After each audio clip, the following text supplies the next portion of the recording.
Assalamualaikum sahabat, pasti gampang.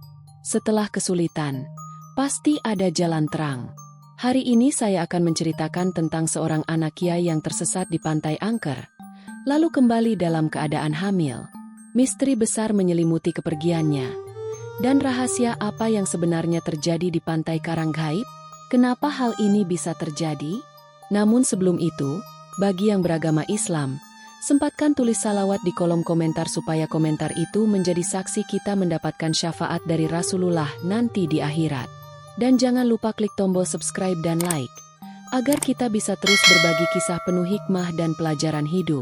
Dukung channel ini agar terus berkembang dan memberikan konten bermanfaat untuk kita semua. Sekarang, mari kita mulai kisahnya. Angin laut berhembus lembut, membawa aroma garam yang khas. Di kejauhan, suara ombak menghantam karang terdengar menggema. Nadia berdiri di tepi pantai. Tatapannya kosong menatap lautan luas. Jubah putihnya melambai tertiup angin. Rambut panjangnya sedikit berantakan.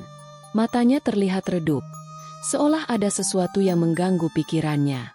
"Kau akan kembali." Suara samar terdengar di telinganya. Ia mengerutkan kening, menoleh ke sekeliling, tetapi tak ada siapa-siapa. Di dalam pesantren, suasana maghrib terasa syahdu. Kiai Abdul Rahman, ayah Nadia, duduk di beranda rumahnya. "Jangan bermain di tempat yang tidak dikenal, terutama Pantai Karanggaib," ujarnya. Santri-santri yang berkumpul mengangguk paham, termasuk Nadia. Namun, dalam hatinya, ada perasaan aneh yang sulit ia jelaskan. Sejak kecil, ia sering bermimpi tentang pantai itu, meski belum pernah ke sana. "Kenapa aku merasa seperti pernah berada di sana?" pikirnya dalam hati. Matahari sudah mulai condong ke barat ketika Nadia dan teman-temannya berjalan menuju pantai. Mereka melewati hutan bakau yang sunyi, hanya suara burung laut yang sesekali terdengar. "Kita gak boleh lama-lama di sini," ujar Siti, salah satu sahabatnya. Katanya, kalau azan maghrib berkumandang, sesuatu akan keluar dari air. Tambahnya lagi, Nadia hanya tersenyum tipis, tapi dalam hatinya ada rasa penasaran yang membara. Ia merasa seperti ada sesuatu yang menunggu kedatangannya di sana. "Kita cuma sebentar kok, hanya ingin melihat matahari terbenam," ujar Nadia meyakinkan. Langit mulai berubah warna, jingga keemasan memantul di permukaan laut. Angin semakin kencang, membawa hawa dingin yang tiba-tiba menusuk kulit. "Ayo, kita pulang sebelum gelap," ujar salah satu temannya dengan nada cemas. Tapi Nadia tetap berdiri di tempatnya. Matanya tertuju pada laut. Dari kejauhan, terdengar suara nyanyian lembut yang melayang bersama angin. "Nadia ah." Suara itu terdengar samar, seperti memanggil namanya. Ia menelan ludah. Jantungnya berdegup lebih cepat dari biasanya. Ombak perlahan berubah menjadi lebih ganas, menggulung tinggi seakan menelan cahaya senja. Nadia melangkah maju, matanya kosong, seperti ada sesuatu yang menariknya. "Nadia, jangan!" seru Siti sambil menarik tangannya. Tapi terlambat. Kabut putih tebal tiba-tiba turun dari arah laut. Seolah-olah pantai itu telah lenyap dalam kegelapan yang tak berujung. "Nadia! Nadia!" Suara teman-temannya memanggil, tapi tak ada jawaban. Ketika kabut menghilang, mereka hanya menemukan pasir yang basah. Nadia sudah tidak ada.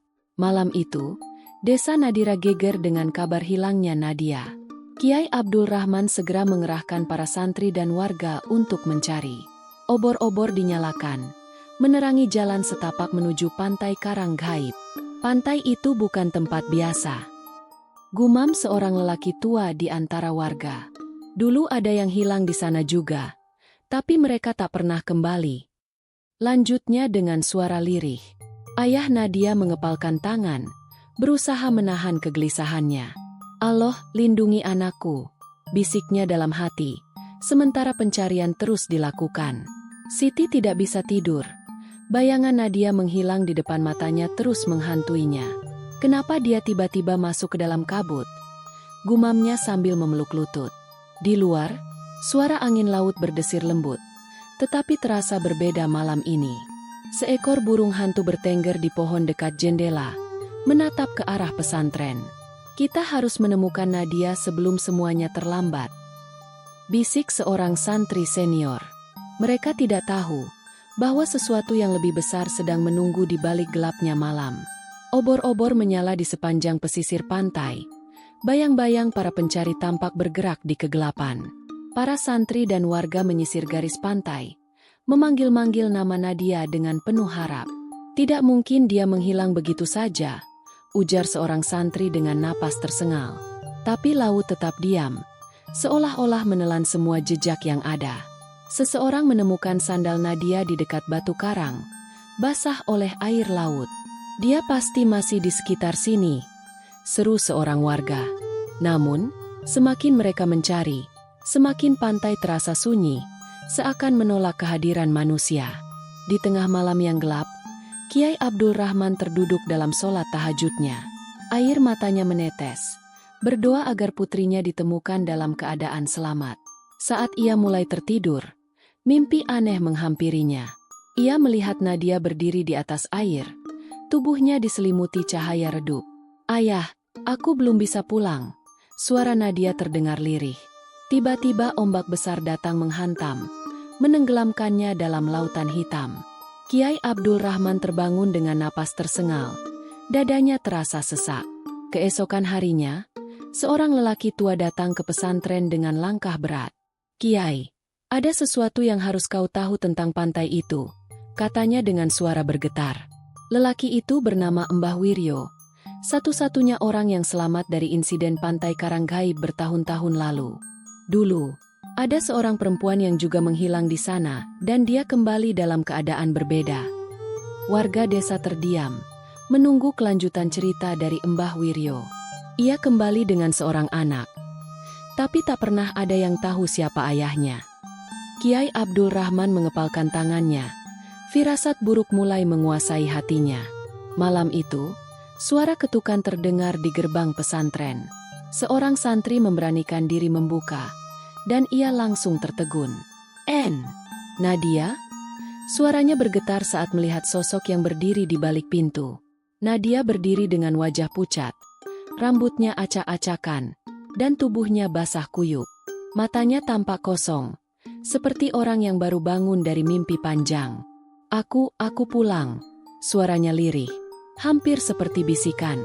Warga segera berkumpul, dan suasana berubah menjadi keheningan yang menyesakkan. Kiai Abdul Rahman berlari ke halaman pesantren begitu mendengar kabar kepulangan putrinya. Hatinya lega sekaligus dipenuhi tanya saat melihat Nadia berdiri di sana. "Nak, kau dari mana saja?" tanyanya dengan suara bergetar. Nadia hanya diam, menunduk, seolah pikirannya masih belum kembali sepenuhnya. Para santri mulai membisikkan sesuatu satu sama lain, merasa ada yang aneh dengan keadaannya. Kenapa dia tidak langsung berbicara? Apa yang terjadi di pantai itu? Salah satu santri berbisik. Kiai Abdul Rahman merasakan sesuatu yang tak biasa, seolah ada rahasia besar yang belum terungkap. Keesokan harinya, Nadia tetap dalam keadaan yang sama, terdiam, sering melamun, dan sulit diajak bicara. Seorang santri perempuan mencoba mendekatinya, membawakan air hangat dan makanan. "Nadia, kamu baik-baik saja?" tanyanya lembut. Nadia menatapnya sebentar, lalu berbisik. Aku merasa ada yang mengawasiku." Santri itu merinding.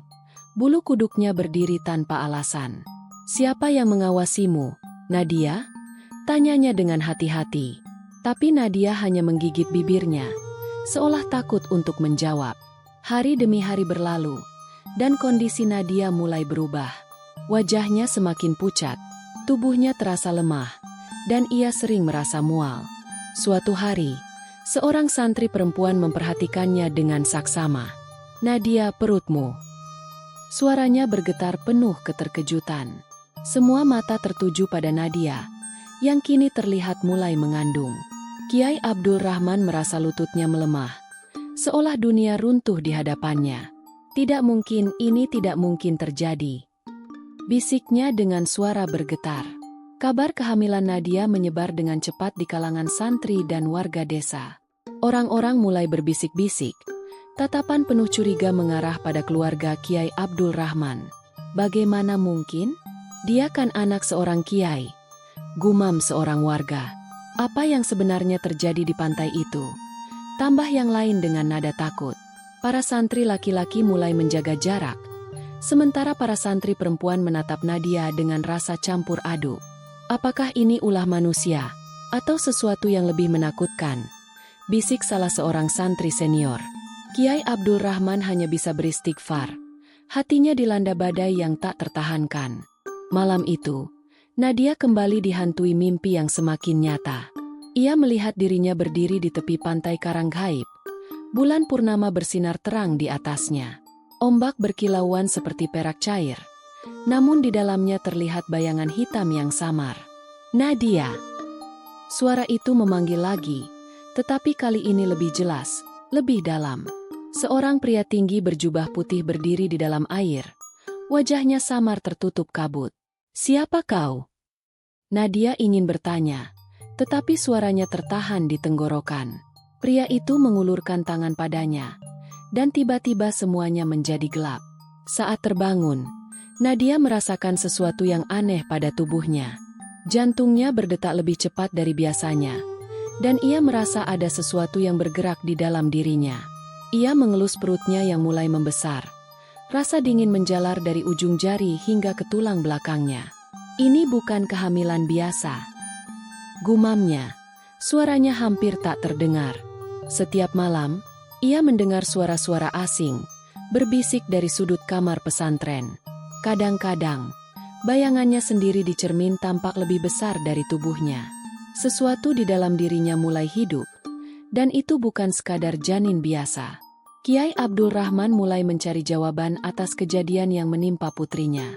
Ia mengunjungi Mbah Wiryo, lelaki tua yang dulu pernah mengalami kejadian serupa. Ini bukan pertama kalinya, Kiai. Suara Mbah Wiryo terdengar berat. Ia menyalakan lampu minyak. Bayangannya bergerak-gerak di dinding bambu. Di pantai itu, ada sesuatu yang menunggu, sesuatu yang tak bisa dilihat manusia biasa. Maksudmu, Nadia dijebak? Tanya Kiai Abdul Rahman dengan suara menahan amarah. Mbah Wiryo hanya mengangguk. Matanya menerawang jauh, seolah melihat sesuatu yang tak tampak. Tengah malam, Nadia terbangun dengan tubuh gemetar. Ia mendengar sesuatu, bukan dari luar kamar, tapi dari dalam dirinya sendiri. Nadia ah! Suara itu berbisik pelan, datang dari dalam perutnya. Ia membeku, tubuhnya kaku, bulu kuduknya berdiri hingga ke tengkuk. Dengan tangan gemetar, ia menempelkan telinganya ke perutnya sendiri. Ada suara, bukan detak jantung bayi, tapi suara langkah kaki yang menggema di dalam tubuhnya. Apa yang sedang tumbuh di dalam diriku? Bisiknya ketakutan. Keesokan harinya, langit di atas desa Nadira tampak berbeda. Matahari tertutup awan tebal, tapi di ufuk timur, bulan masih tampak menggantung di siang hari. Burung-burung gagak beterbangan di atas pesantren, berputar-putar seperti membentuk lingkaran. Seorang santri yang sedang berwudu tiba-tiba berteriak dan terjatuh ke tanah. Airnya berubah merah. Serunya dengan suara panik. Sumur di pesantren tiba-tiba berbau amis, seperti air laut yang bercampur darah. Semua orang mulai menyadari bahwa ini bukan sekadar kejadian biasa. Ini adalah peringatan. Malam itu, Nadia terjaga. Matanya terbuka menatap langit-langit kamar pesantren. Suasana sunyi, tapi ada sesuatu yang terasa berbeda. Terlalu sepi, seolah dunia menahan napas. Tiba-tiba, suara bisikan terdengar dari pojok kamar. Samar tapi jelas. Kau milikku. Suara itu mendesir seperti angin yang merayap di dinding.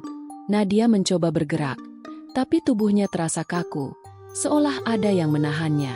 Dalam keterdiamannya, ia melihat bayangan hitam bergerak di cermin di sudut ruangan.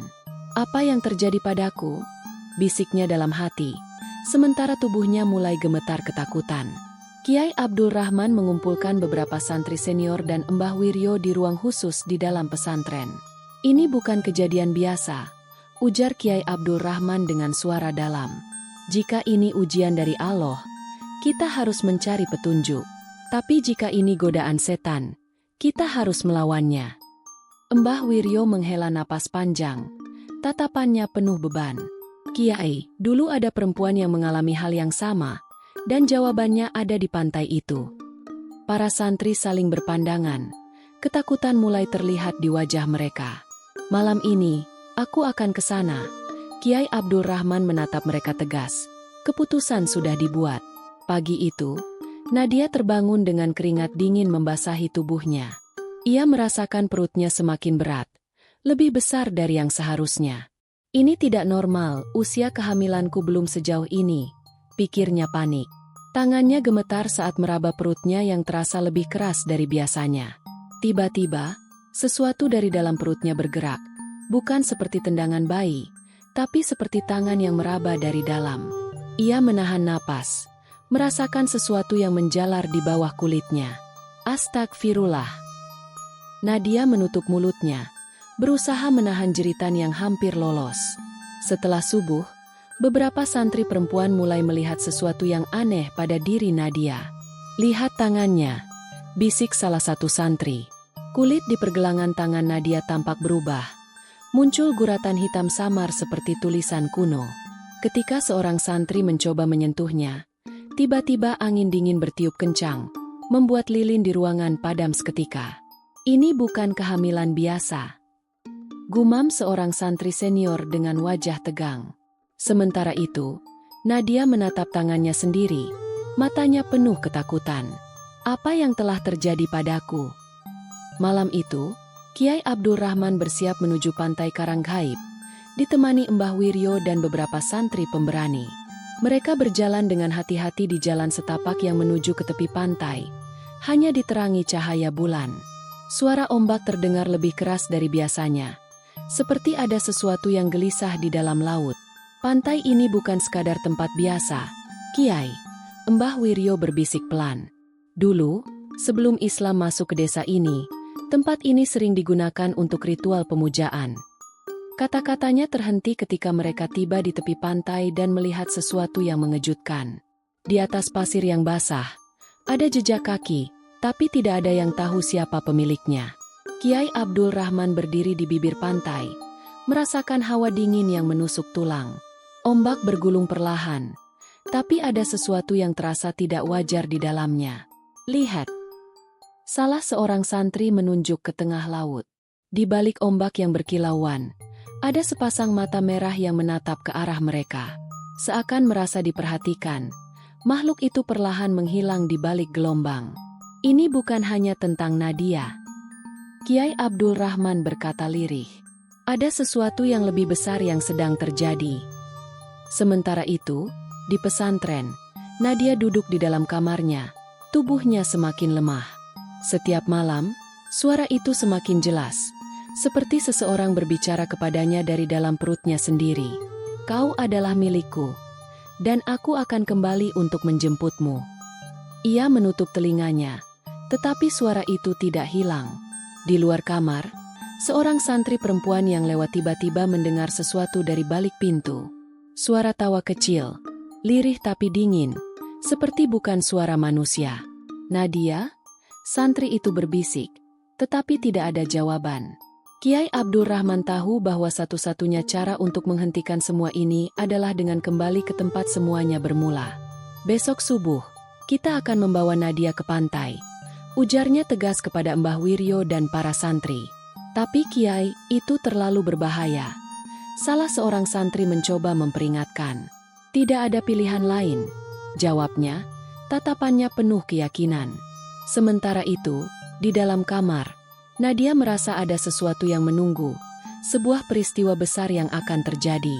Ia menatap keluar jendela, dan di kejauhan, ia melihat pantai itu bersinar di bawah cahaya bulan. "Aku harus kembali," bisiknya tanpa sadar, seolah ada sesuatu yang menariknya ke sana. Malam terasa lebih sunyi dari biasanya di pesantren. Angin dingin berhembus melalui celah-celah jendela kamar Nadia, membuat tirai tipis melambai perlahan. Tubuh Nadia semakin lemah, tetapi ada sesuatu dalam dirinya yang mulai memberontak. "Aku harus kembali," bisiknya sekali lagi.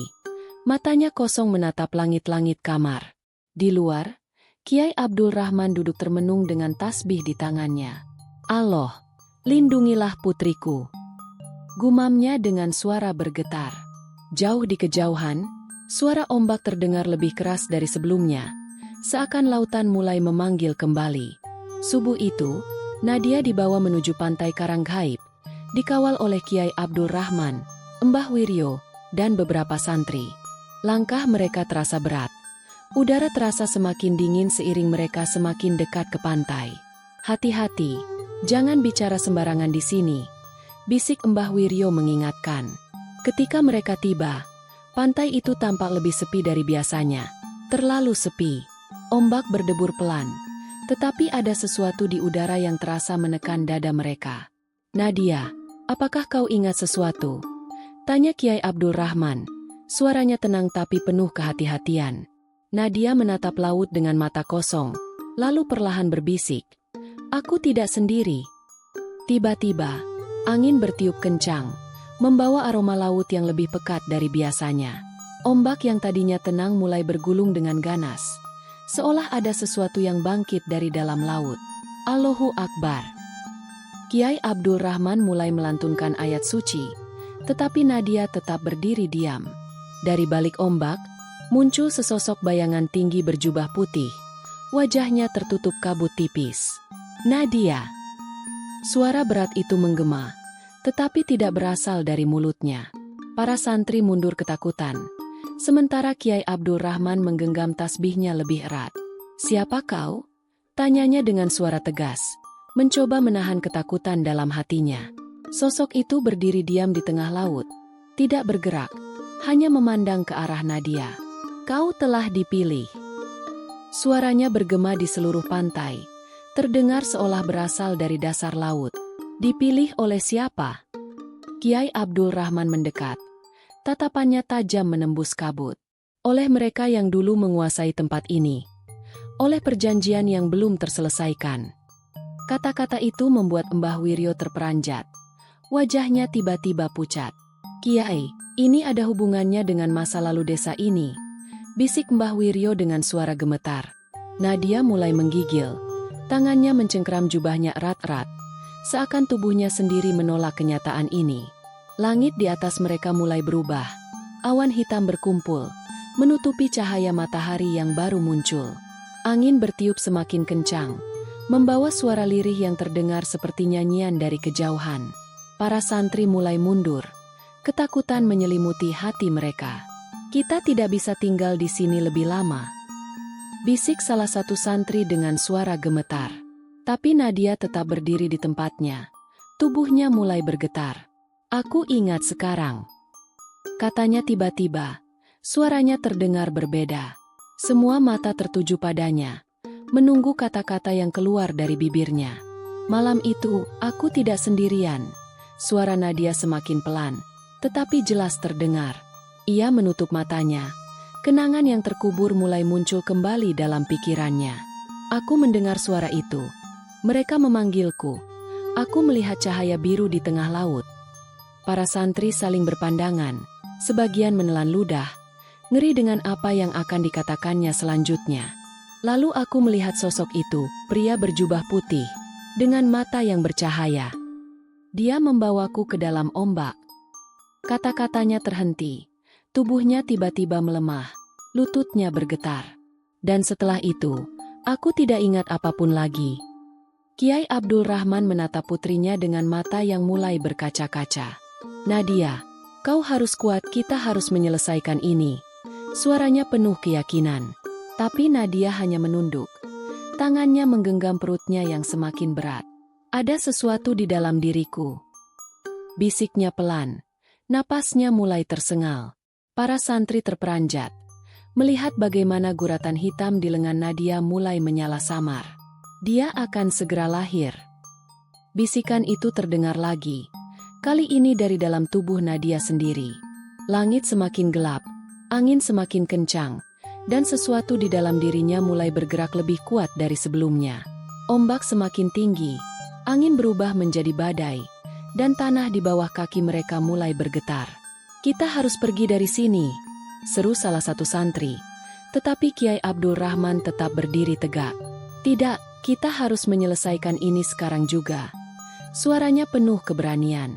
Tiba-tiba, dari dalam laut, muncul sinar biru terang yang menyilaukan mata. Sosok berjubah putih itu melangkah lebih dekat. Tangannya terangkat, mengarah ke perut Nadia. Kau adalah bagian dari kami. Kau harus kembali. Suaranya menggema seperti petir yang menyambar langit. Nadia menjerit. Tubuhnya membungkuk kesakitan. Seolah sesuatu dari dalam dirinya sedang berusaha keluar. Kiai Abdul Rahman meraih bahu putrinya, lalu berteriak lantang. Allah, lindungilah kami dari godaan makhluk MU yang sesat. Nadia menjerit. Tubuhnya melengkung kesakitan saat sesuatu dari dalam perutnya mulai bergerak lebih liar. Cahaya biru dari laut semakin terang, seolah menarik energi dari dalam dirinya. Dia tidak bisa lahir di dunia manusia. Suara dari dalam dirinya kembali berbisik. Kali ini lebih jelas. Kiai Abdul Rahman menguatkan genggaman tangannya pada bahu putrinya. Nadia, bertahanlah. Jangan dengarkan suara itu. Suaranya tegas, menggema di tengah badai. Air mata Nadia mengalir. Tubuhnya menggigil dalam kepasrahan. Aku takut. Ayah, aku tidak ingin kehilangan kendali. Suaranya hampir tak terdengar. Allah selalu bersama kita. Nak, bertahanlah, ujar Kiai Abdul Rahman, lalu mulai melantunkan ayat-ayat suci. Suara lantunan ayat suci menggema di antara suara ombak yang mengganas. Mbah Wiryo dan para santri mengikuti. Suara mereka bergetar tapi penuh keyakinan. Sosok berjubah putih di tengah laut tampak terguncang. Cahaya biru di sekelilingnya mulai redup. Hentikan, ini bukan tempat kalian. Suara berat itu menggema, tetapi semakin melemah. Perut Nadia yang tadinya bergerak liar perlahan mulai tenang. Teruskan, Kiai. Suaranya semakin melemah. Seru Mbah Wiryo dengan napas tersengal. Tiba-tiba, langit yang semula mendung terbuka sedikit. Cahaya fajar mulai muncul di ufuk timur. Cahaya bulan perlahan meredup, digantikan oleh cahaya matahari yang perlahan muncul.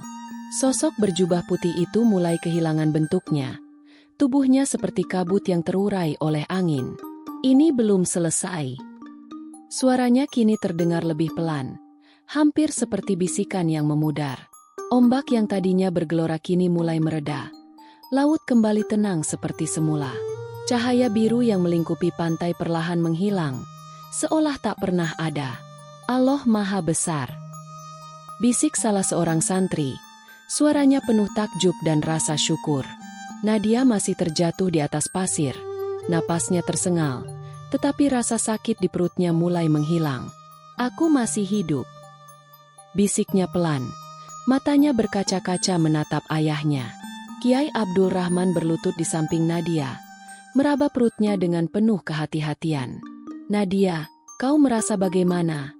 Suaranya lembut, penuh kehati-hatian. Nadia menatapnya dengan kebingungan, lalu perlahan menyentuh perutnya sendiri. Ayah, perutku. Suaranya tercekat. Matanya membesar dalam keterkejutan. Perutnya yang semula membesar kini telah rata kembali, seperti tidak pernah mengandung. Para santri yang menyaksikan kejadian itu mundur ketakutan. Sebagian bahkan jatuh terduduk. Bayi itu, kemana? Suara Mbah Wiryo terdengar penuh ketidakpercayaan. Hanya keheningan yang menjawab, disertai suara deburan ombak yang kembali normal.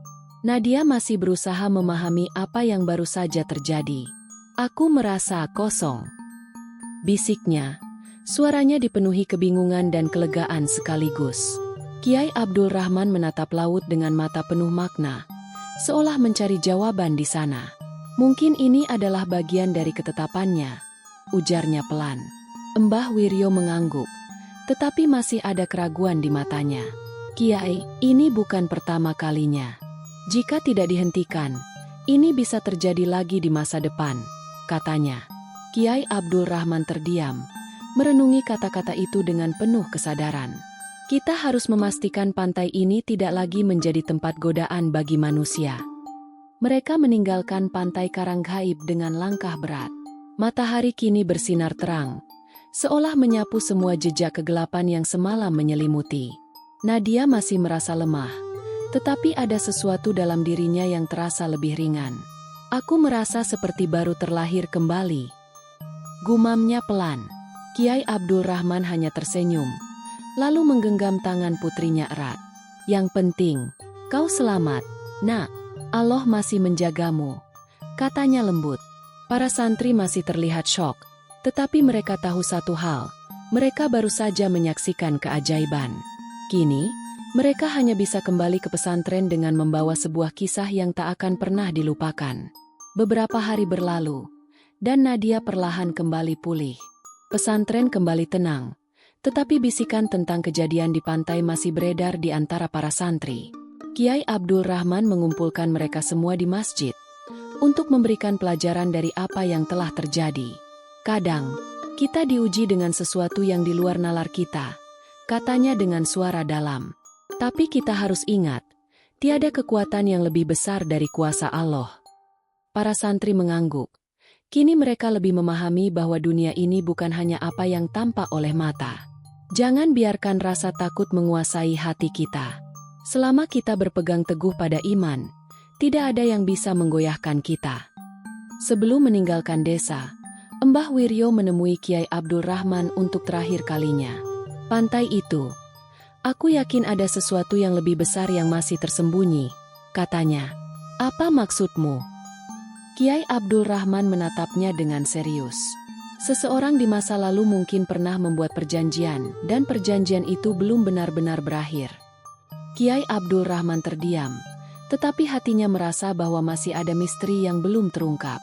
Jika sesuatu terjadi lagi, kita harus siap, ujarnya akhirnya.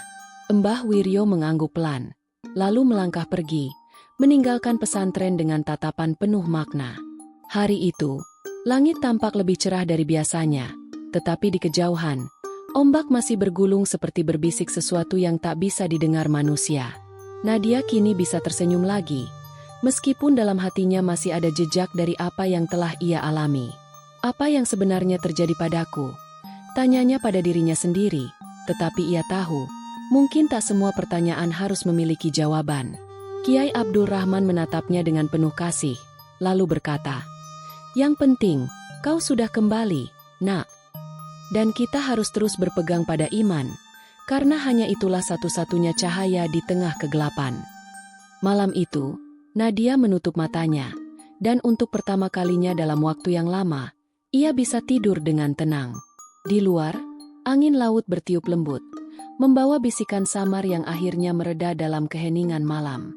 Kisah ini mungkin telah berakhir, tetapi pantai Karanggaib akan selalu menyimpan rahasianya. Kiai Abdul Rahman duduk di serambi pesantren, menatap langit yang kini cerah setelah badai ujian berlalu. Dalam hati, ia merenungkan semua yang telah terjadi, ujian berat yang menimpa putrinya, serta fitnah yang hampir menghancurkan keluarganya. Namun, ia tahu bahwa setiap cobaan pasti memiliki hikmah, dan Allah tidak akan memberikan ujian di luar batas kemampuan hambanya. Ia teringat firman Allah dalam Al-Baqarah ayat 286. Allah tidak membebani seseorang melainkan sesuai dengan kesanggupannya. Ia menghembuskan napas panjang, menyadari bahwa semua ini adalah bagian dari ketetapannya. Dan ia bersyukur karena meskipun penuh cobaan, iman mereka tetap teguh. Mbah Wiryo pernah berkata, bahwa ada hal-hal yang tidak bisa dilihat oleh mata manusia tetapi nyata keberadaannya. Kiai Abdul Rahman menyadari bahwa kepercayaan Islam pun mengakui hal ini. Dalam surah Al-Jin ayat 6, Allah berfirman, dan bahwasanya ada beberapa orang laki-laki di antara manusia meminta perlindungan kepada beberapa laki-laki di antara jin, maka jin-jin itu menambah bagi mereka dosa dan kesalahan. Ia menyadari bahwa mungkin di masa lalu, seseorang pernah melakukan kesalahan besar di pantai itu. Mungkin ada perjanjian atau pemujaan yang menyebabkan tempat itu menjadi tempat persinggahan makhluk gaib. Semoga Allah mengampuni mereka yang telah tersesat, gumamnya pelan, sembari berdoa agar kejadian serupa tidak terulang kembali. Sepanjang hidupnya, Kiai Abdul Rahman selalu mengajarkan para santri untuk berlindung dari godaan setan. Ia teringat sebuah hadis riwayat Muslim. Barang siapa membaca ayat kursi di malam hari, maka ia akan dilindungi oleh Allah dan tidak akan didekati setan hingga pagi. Kini, Ia semakin yakin bahwa perlindungan terbaik bukanlah dengan menghindari tempat-tempat tertentu, tetapi dengan mendekatkan diri kepada Allah. Ia mengajak para santri untuk memperbanyak zikir, membaca Al-Quran, dan selalu dalam keadaan suci saat bepergian. Kita tidak perlu takut kepada mereka, karena yang Maha Kuasa hanyalah Allah, ujarnya dengan penuh keyakinan. Setelah semua yang terjadi, Nadia mulai lebih memahami arti keimanan yang sesungguhnya. Sebelumnya, ia merasa penasaran terhadap hal-hal gaib, tetapi kini ia sadar bahwa ada batas yang tidak boleh dilanggar oleh manusia. Ia teringat firman Allah dalam Al-A'raf ayat 200. Dan jika setan mengganggumu dengan suatu gangguan, maka mohonlah perlindungan kepada Allah. Sesungguhnya Dia Maha Mendengar, Maha Mengetahui. Nadia tersenyum pelan, merasa bahwa ujian yang ia lalui telah membawanya lebih dekat kepada Sang Pencipta. Aku akan lebih banyak beribadah. Ayah, aku ingin selalu dalam lindungannya, ujarnya dengan mata yang kini lebih tenang. Kiai Abdul Rahman mengangguk bangga, menyadari bahwa putrinya kini telah menemukan jalan yang lebih baik. Setelah kejadian itu, pantai Karanggaib tidak lagi didatangi oleh warga desa. Para santri lebih berhati-hati. Mereka tidak lagi membicarakan hal-hal gaib dengan sembarangan. Kiai Abdul Rahman mengajarkan mereka satu hal penting. Jangan biarkan rasa penasaran kita terhadap hal-hal gaib membuat kita lupa bahwa iman kepada Allah adalah yang utama. Ia mengingatkan mereka dengan sebuah hadis riwayat Bukhari dan Muslim. Barang siapa yang menggantungkan dirinya pada selain Allah, maka ia akan diserahkan kepada apa yang ia gantungkan itu. Malam itu, Nadia menatap langit penuh bintang. Hatinya kini lebih tenang dari sebelumnya. Ia sadar bahwa meskipun tidak semua pertanyaan memiliki jawaban, ia tidak perlu takut. Karena selama ia memegang teguh imannya, Allah akan selalu bersamanya. Tamat.